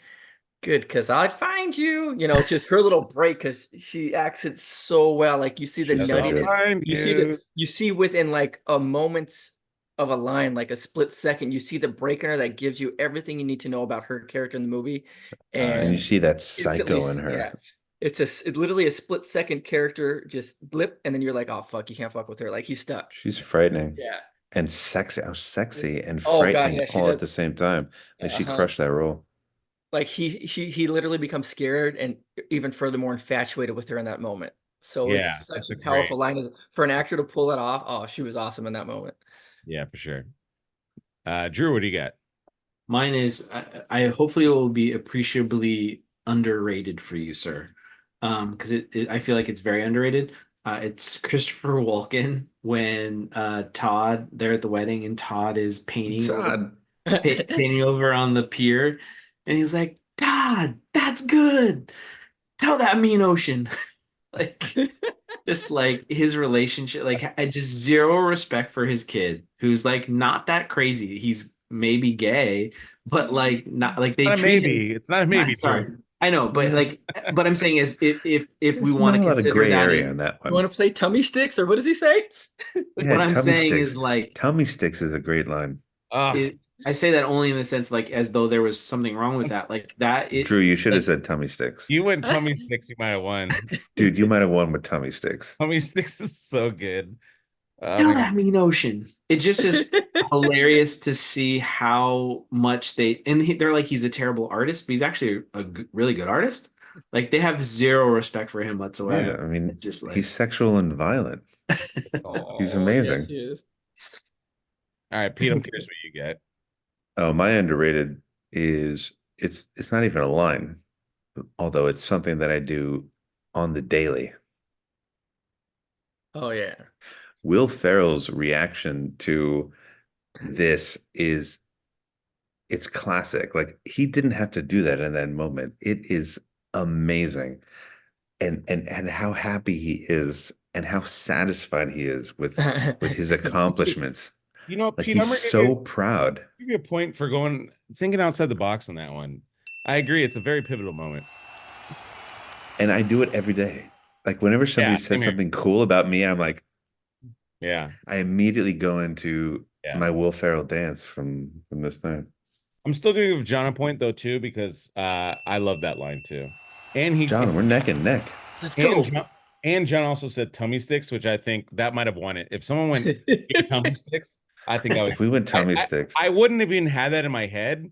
But then when John said tummy sticks, I was like, oh my goodness, tummy sticks is the It's best. so uncomfortable because he looks at So him and he it's says, so uncomfortable. gross. and he tells him, let's play. He's like, let's play tummy sticks. Oh, it's You're so like, gross. what, Yeah. what is that? I don't even want to know what that is. Like, that's good. Oh What man. are You you instantly talking know he about? says it and you're like, oh fuck, I know what that is. Yeah. No, I don't know It's what it is. gross. You know what it is. I don't know what it is. You don't want to know. You know what You it don't is. want to That's what's know. the word. Yeah. Awesome. All right. You're So forced to know when you hear it. so we have Drew 3, Pete 5, John Bear 5. So we gotta everybody's it's still open ball game. Drew, don't give up, Drew. I have Be not. sad. Drew never gives up. All right, next we have great. And he Do always wins. Champion. you guys want to always do great wins. shot in this one or not? Not really. I have Mention? one. I have All a right. great shot. Does everybody have a great shot? Sure. No, Or do I you just want me got a just to great. I say don't have it? a shot. I just have a moment, but it's a moment I think we all agree upon. But if it's not a shot, like I'm talking Not a about a shot. shot, Drew, do you have a I'll shot? just say mine. Well, that's what I'm asking. Drew, do you have a shot? Yes, I have one. Like Oh, you okay, think good. about the cinematography of it versus or the block of it even. Yes. All right, we'll do great shot then. All right, so then I like Drew's like, yes, I know what you're talking about, Paul. And I answered yes. Okay. I think we'll start with Drew then on this one, correct? He knows. Yes, because otherwise he'll be mad. Yeah, I don't know that like this film is going to be remembered for its cinematography, No, it's not. That's the only reason. but the shot of Todd on top of Will Ferrell or on top of Vince Vaughn in the bed. He's like tied onto the bed. He's on top of him, and just like when he's like his head is right down next to him, and Vince Vaughn's face is Yeah. just like getting the two of them in there together. Todd is like a predator, and Yeah. Vince Vaughn is just like so terrified and sitting there, like just the way they shoot that kind of like from the corner of the room looking down at them in this like moment. I don't know. I just the visual look of that makes me laugh every time. Yeah, for sure. Pete, what do you got? Mine is less about the cinematography of it and more about the Yeah. it's more about the director and the choice of the director. It's when Claire's looking at Owen Wilson after she finally finds out the truth. They hold on her and they allow her to just react and she's crushed at that moment and they just stay on her the whole time and they allow her to just go through this whole emotion and she starts to tear up and eventually she just kind of nods and goes, that's how it's going to be, fuck off, you know what I mean? And then she just walks off. But like they could have done a whole bunch of other things in that moment, but they decided to hold on that shot. And I thought it was brilliant. It was perfect. Yeah. Jeremy, what do you got? Not so much a shot, but it's just a moment. I guess it's a shot. It's when this guy is introduced up here, Chaz. It's just when John meets Chaz, and it's just a simple, like just slow shot of Yeah. the footsteps coming down the stairs, and then you see the silk robe, and then the audience is exposed to Will Ferrell and the cameo with the nunchucks around his neck. It's just that moment where I remember being in the theater, and because it's him and the whole audience realizes him, everyone just is like, oh, like Yeah. it's exposure of him. So it's just a simple moment that's the one that we spoke about already, but I loved it. I actually agree with John. And then it's also, again, the lighting, right? Like they purely made a choice to not light his face. And so when he walks down, Art. again, that all this stuff is planned. He's going to walk down a certain What? light. And then he walks into the light. And then again, like John's saying, it's a reveal. Yeah, I was just about to say that too about the lighting. So thanks, Paul. That's good. Get the We fuck think out of alike. here. There's no way. Well, Pete, I said we don't need to vote on this one, but since you did, John's gonna get the point because I do agree. There's not a ton of cinematography. Your point is actually more about editing, Pete, less about a shot It's because not about editing. There was no editing. You just stay on a shot. You don't have to that's cut. You don't have literally to do what anything. that's the definition of editing is you stay on a shot. That's not cinematography. That's That's the dumbest point I've ever heard actually of not. on this That's literally the podcast. definition of editing. That's what we This do. podcast I'll take my has point. had That's what we do as this editors. podcast has I had a don't get a lot string of of them. ridiculous points. This is probably the number one. Well, the funny thing is, Pete, you weren't I even. almost cried.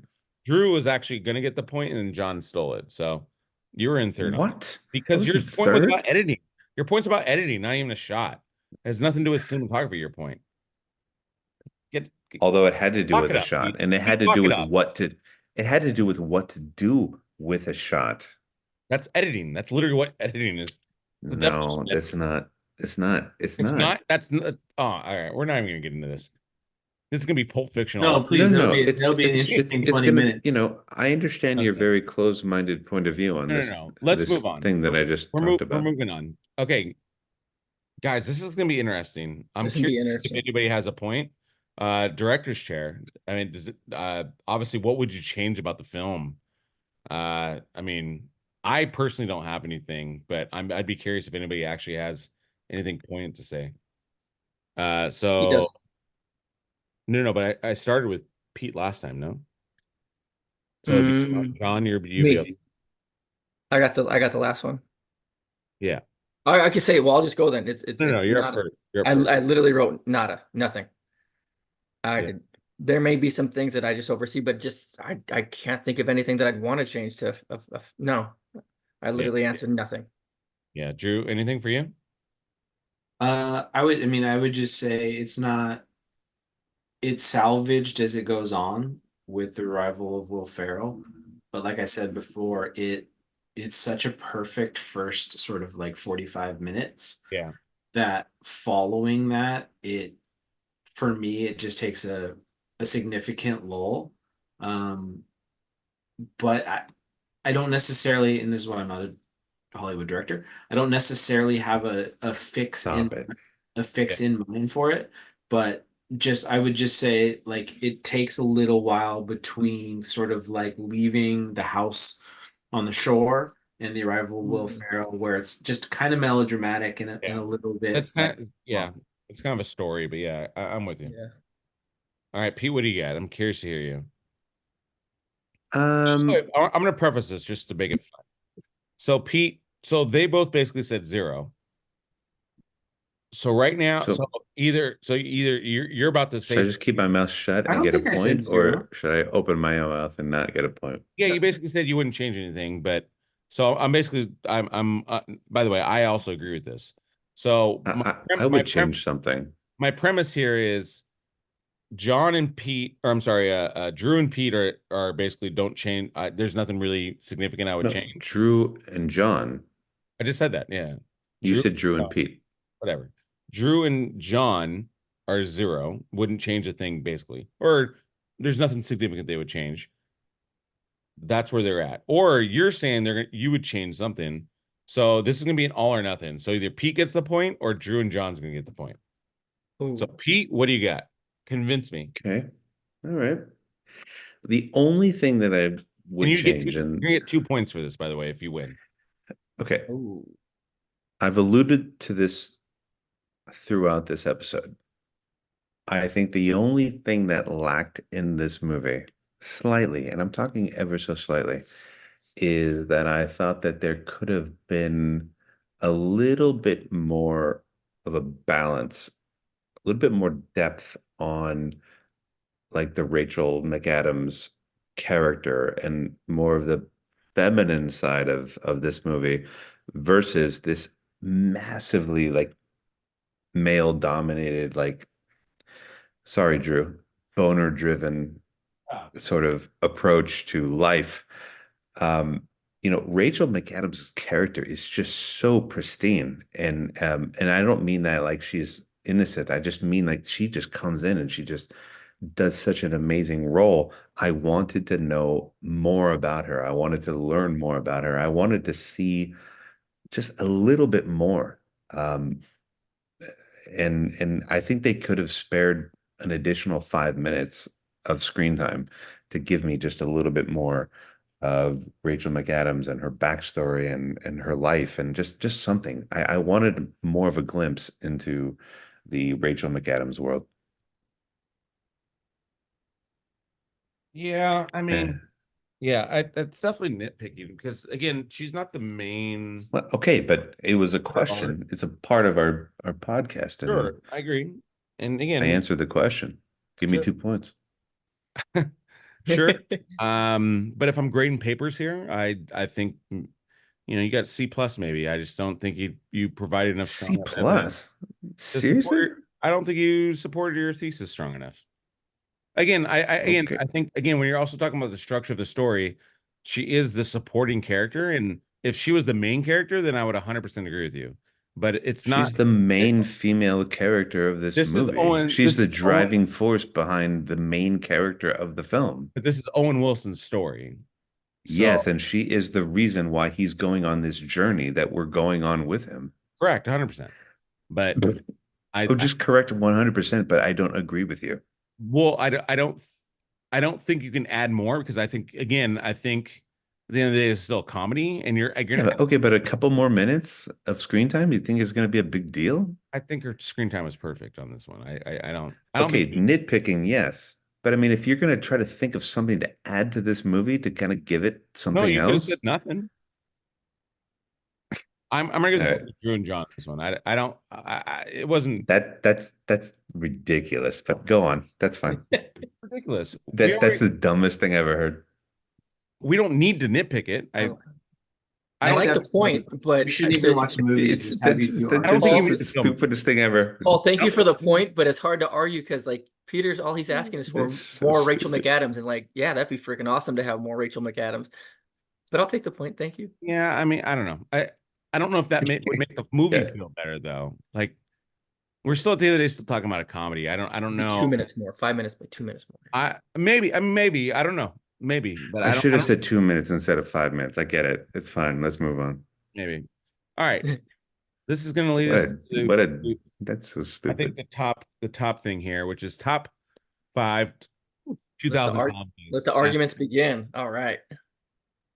And only because I think this is maybe the greatest category we've ever had. I'm Mm. going to add to this just to make this thing interesting as well, because if not, John wins. I'm going to add 2 points to this conversation. So, top 5 2000 comedies. And I think, Pete, you're actually going to start on this one, aren't you? Oh yeah, I'm sure I'm going to crush this one. All right, let's go. I, I'm going to go a little outside the box Oh, here we on go. this one.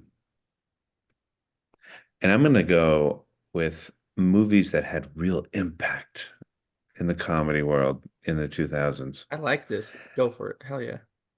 My number 5 came out in 2009. However, it took a different approach on a genre that it never happened before, really. Uh, my number 5 is Zombieland. Zombieland is like one of the funniest movies I think I've ever seen. Really? Well performed, very comedic and fun. And it was a fun journey all the way through. You get Bill Murray, he gets killed. Sorry, spoiler. Um, Number 4 for me is another innovative movie, Team America World Police. Yeah. Who would have ever thought that you could make a movie with marionettes and have it be so impactful and disgusting and controversial and funny and hilarious? Yeah. Number 3, again, another movie that you will never see made ever again in cinema, Tropic Thunder. There's no way anybody's doing blackface ever again. And Simple Jack.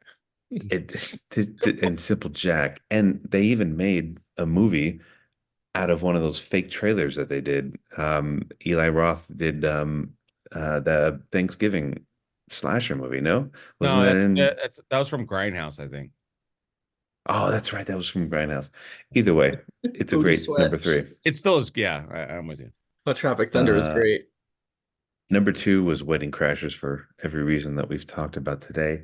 Number 1 is Anchorman. You can't get those 4 characters to come in and just absolutely dominate a screen in the way that they did. Anchorman is the greatest comedy I think I've ever seen. It's just brilliant. Decent list. Decent list. I want to hear what the rest And of I left off a million great You movies. left off a big one, which is why I'm It's tough. It's tough. a little concerned about your list. But Oh man. Bear, what do you got? Ooh, okay. This is actually easy for me. What's tough is I know your reactions to my number 1 might not be what I boy. want, but it's an easy list for me. It's starts off with number 5 being Superbad. Probably, in my opinion, the last great coming of age movie that's been produced and widely distributed as a feature film. I think it's a brilliant movie on so many levels. Because it's I a like simple. Good Boys though. Good Boys was solid. That's not Yeah, Good Boys is cool, but it's off, it's trying to go off the deep end. Like a lot of that is forced comedy where like you could believe almost every conversation in Superbad will take place between those age groups. Like it wasn't far-fetched by any means. It felt real and raw, and it just felt like pure dialogue. It didn't feel like writing to me. Brilliant one-liners. You get to see that cast. John's what's his name? Michael Cera and Jonah Hill. Of and Jonah Paws and Hill. Fury fame. Yeah, Michael just Cera. beautiful movie. McLovin, I mean, you still see people with, credit cards with a copy of McLovin instead of the credit card as his ID. Like it's an amazing movie on so many levels. Number 4, don't get too mad, Paul E, is Anchorman for me. Ron Burgundy's brilliant movie. I know it could be arguably number 1 for a lot of people, but it's just Will being Will. Everyone in that movie is amazing. Christina Applegate's great. I just love the whole cast of the news team. I have number 3 is Wedding Crashers for everything we spoke about today.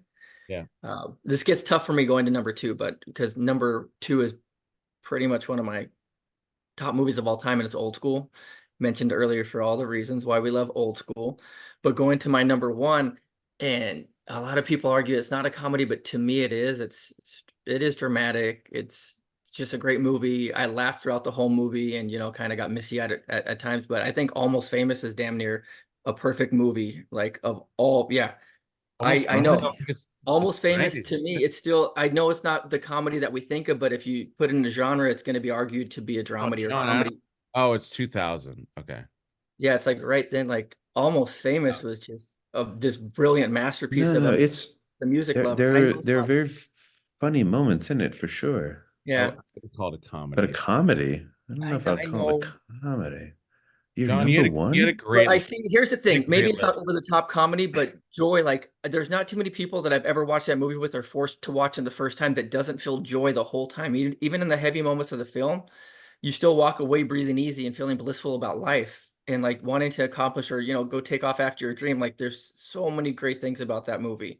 And of course, it's about music during a great time and age too. But yeah, Yeah, I I'm mean, not sure any it's of a that is a joyful movie. definition of a comedy, though. I think it's definitely a drama, but that's fine. Hey, I know, I know, All I know. right. that's what makes All these right. lists great. Everybody's different interpretation. All right, Drew, what do you got? I went a little bit like Pete did it at the start of my list in terms of Impact. impact and just maybe it's so appealing to a wider audience. Number 5, I have another Rachel McAdams movie. I have Mean Girls, Nice. which I think was a pretty important film, very funny, well done, and I think connected with a much broader audience than some of the other movies that are tend to be dominated and male heavy. So I think Mean Girls is a super important film in the early 2000s. I agree. Number And they 4, remade it in the now. Which was my point throughout the Wedding Crashers podcast. But okay, Yeah. go on. Number 4. Number 4, I agree completely about Team America. Trey Parker and Matt Stone. Yeah. Trey Parker and Matt Stone. I mean, the South Park the movie, the TV show was always funny. South Park the movie is one of my favorite movie going experiences I've ever had. Elevated. I couldn't get over how funny that movie was. Like So good. maybe it might have been the funniest movie I've ever seen in theaters, like experience wise. So I really, really respect the two of those guys. They've been doing it for so long, and I agree. Marionettes, like such a preposterous concept. So Oh my gosh. ridiculous. They not only pull it off, they knock it out of the park. It's hilarious. The vomit scene alone is classic. And It's so good. say it politely, the love scene. Oh my Yes. gosh, I'm trying to remember Oh. everything now. Yes. Oh my gosh, it's hilarious. The director's cut, the unedited version of the sex scene is foul. Wow. It's foul. It's brilliant. It's brilliant. Jackhammers. Disgusting. That's crazy. And then it gets hard. Like there's so many of these. I'm gonna leave Wedding Crashers off Yeah, it because does. I didn't want to put it on both my lists. But I will put this one on both my lists. I have Old School. It's to me, it's a perfect comedy. Everybody and the other Wilson brother. That's 3. This is number 3 for me. Old School's great. Number 2 for all of the reasons in this, I wavered between 1 and 2 for these two. Super Bad is Jonah Hill in that movie is one of the top 10 performances in comedy ever. Like the lunchbox scene, like he is nonstop savage in this film. It's so funny. And I love Michael Cera. Like any chance I can do to shout him out. He had a moment. Michael Cera of Paws of Fury fame? Yes. Yes. Okay. Just clarifying. Arrested Development is one of my favorite shows of all time. Michael Cera translating to the big screen. He and Jonah Hill's character relationship is just incredible. Yeah. And then number 1, Will Ferrell's absolute most important role. I lived in San Diego. I went because of a result of this. You lived in a whale's vagina? I went and was as an extra in the second film at SeaWorld. Anchorman is as good as it gets. Steve Carell, the whole thing. Yeah. I don't know Spanish. I mean, there's a lot of greatness in all your lists. I'm absolutely shocked that nobody had one movie on any of these lists. So Step Brothers? No, but that I'm surprised also. That was so hard. Isn't that later though? Yeah. Number 5. No, 2005 or 6. Yeah. No way. Step Brothers. That was the only 2010. one. No. Step Brothers is the one that I was like really heartbroken to not put on there. So my it's number one of the best 5. movies ever. My number 5, and I was even sad to put it this low, but it was Tropic Thunder. I think literally is, again, for how it pushed the envelope so much, but it's still, again, like I think it's quoted a lot. Like Tropic Thunder is absolutely brilliant, and it's so underrated. So underrated. But The again, with amount the of people that trailers- haven't seen that movie it's staggering. but with the trailers, like The everything, like trailers. so great. Oh, Al Pacino. I was sad to make it number 5. But And again, Tom Cruise, I mean, come I on. forgot Cruise about that role. might be even his best role ever. Like, But he's supposed to be playing that creep, right? The one that no, got, he's the producer. He's the producer. No, but he's supposed the to head play of the like- studio. he's Yeah. supposed to play Weinstein. A lot of the backstory is that was him kind of giving like Yes. a horrible Weinstein he- impression, right? Yeah, exactly. Yeah. I put that on my list, by the way. Number 4 is Old School for, again, obviously every reason you guys said. Again, a lot of these are interchangeable, guys. Like I What'd you do? 40-Year-Old Virgin? Did you put that? No, number 3 I have Anchorman. What's the one? Number Okay. 3 of Anchorman. Number 2, guys, nobody put it. The Hangover. Arguably, like, probably the most Oh, dude, I successful had it comedy. there. Come on. I mean, Well, it's fine, but I mean, It's the most successful comedy of the 2000s, I think. Yeah, it doesn't matter if it's okay. successful. It's It's okay. fine. I do like It's a it. fine I movie. love it, It's though, not but- like, I do love But again, it. also, like, 40-year-old and- virgin is way better than that. yeah, By the way, I would put 40-Year-Old Virgin yeah, way I before. would have put that over like Hangover. America for some of you guys. I would put Euro Trip, but no, I'm just kidding. Scotty Hangover- doesn't know, man. Hell yeah. Scotty doesn't know. Me, Fiona. Hangover, but Hangover, and John knows this. Like, I mean, I had written a student film that was called State Line. That was basically a similar premise to The Hangover, and so I think the concept is fantastic. We wrote it, or yeah, it was written before the Hangover script. It was written before The Hangover. I think this came out like 2 years later. But and again, they're different films, but I love the concept. And again, like The Hangover, how far they pushed the envelope on a lot of different things. Like it was one of the You know, pushing the envelope was already pushed at that point. No offense to The Hangover. It was I mean, one- we've already pushed it like with how you the said it was Wedding one of the Crashers. best. I watched that with John, and John and I walked out of the theater. We're like blown away. Like we were laughing the whole time. Like And you guys were Everything. pushing outrageous. a lot. it was outrageous. Okay. And then number 1, again, I and the only reason why I put this number 1, I think, is only because I think for me personally, I like romantic comedies. I think are just better than pure comedies. And Wedding Crashers, I think, nailed just the outrageousness, but still Anchorman didn't even make your list. it did. Anchorman was number 3. Oh, was it 3? But Wedding Crashers, I put number 1 only because it combined the romantic comedy along with the outrageous comedy, and all the other one. Like obviously, Anchorman has like a love story, but it's not like a No, it's silly. yeah, it's just pure silly. But again, I love Anchorman. Obviously, you guys know that I have the costume, but it's Paul gets a point. I almost wanted to award you no points because nobody put Hangover, but I'm gonna give the point to Drew. So he gets actually 2 points. What? I had Tropic Thunder. I know, but I didn't like one of yours. What do you mean, you people? What do you mean, you people? And then John ruined What it. didn't you like on my list? Well, definitely that you didn't have The Hangover. So if I would have put the Hangover at 5 and push Almost Famous off. nobody had Oh, The 100%. Hangover, by John- the way. John, if Nobody you- had Peter, Hangover. you left Hangover- off. Peter, Hangover you was left off. number 7. Peter, you left off. You didn't like Zombieland? Is that what you're saying? Yeah, pretty much. I mean, I I've did never have Did you ever Hangover at see? Did number you ever seven. see Zombie? Oh, okay. So you can't judge it. It's one of the best movies ever. Is it really a It's comedy? so though? great. But Oh, I didn't it's even- so funny. none of us dove into Wes Anderson because Life Aquatic could have hit up this list. Oh, like no. Royal Stop Tenenbaums. with I know, but with I know this you I don't know want to Drew- go that Anderson. I know route. I Drew- know Just you don't get want to out go of that here with route. this Wes Anderson. Drew had his Wes Anderson gun. I don't need it from 2 of you. I don't need Wes Anderson from both Yeah. sides. It was around 9. I don't it need was to around, double like, 9 dip for with the me. Wes Anderson. I like Drew's list top to bottom best. Thank you, sir. That's So, good. Drew, that's why Drew gets the point. And I already said it ahead of time. This is a double pointer just to make this contest interesting. But with that being said, guys, John Bear's the winner.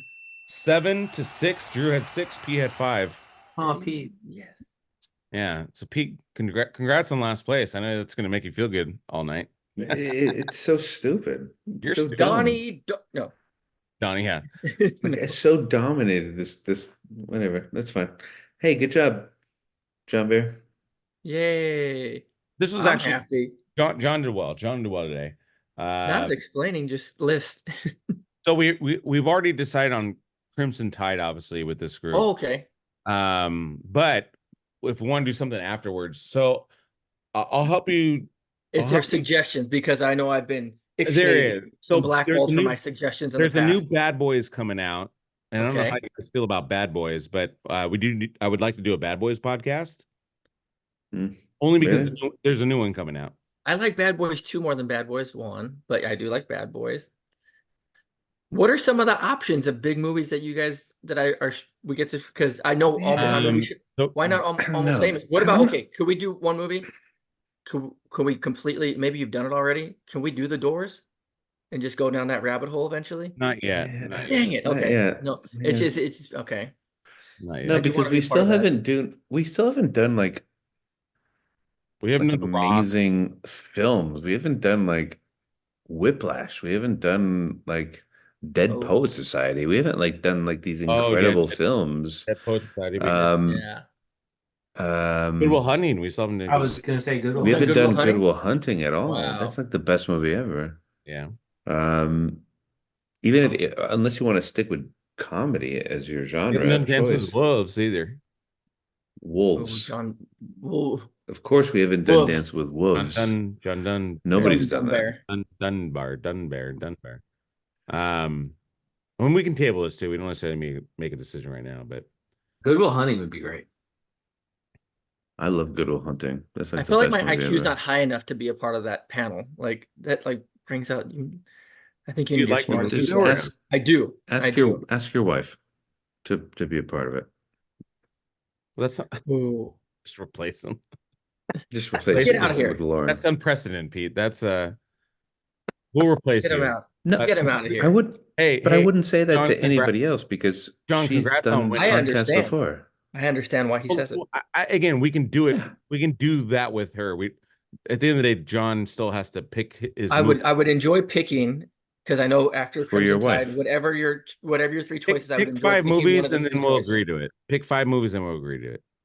You get to pick, or I get to pick. No, you pick right now. Pick 5 movies and then we'll agree to it. We still haven't done Brave. Dang Or- it, I already or said you 2. come- I already said 2. I Come said, up with a I- list of 5 I and said Paul The will Doors. post You it said and no. we'll I said vote. almost famous. I could go No. with Almost Famous is Superbad. good. Have you done Superbad or Old School? We Old haven't School done is like Old top. School. Old School We is like can my top. Old School would be my top choice for sure We can do Old School for sure. for the next comedy run, whenever that is. I'm good with Drew, Old you School. down with Old School? We Sure. all literally said it was the best perfect comedy, so that would make sense. Well, it didn't make my list, but okay. Right. Well, that's why you lost that category. I would All right. love Old But School. I wrote Thriller. Thriller. All right. Awesome. So we'll do. I love that every time I say I made Thriller, you always are like Thriller. Like you always have to repeat it. It's almost like a. No, because that's what he says. He says it twice. I know that's what he says, but nobody else says it. You're Oh. the only one that like Oh, yeah. actually like completes Gets the the- line.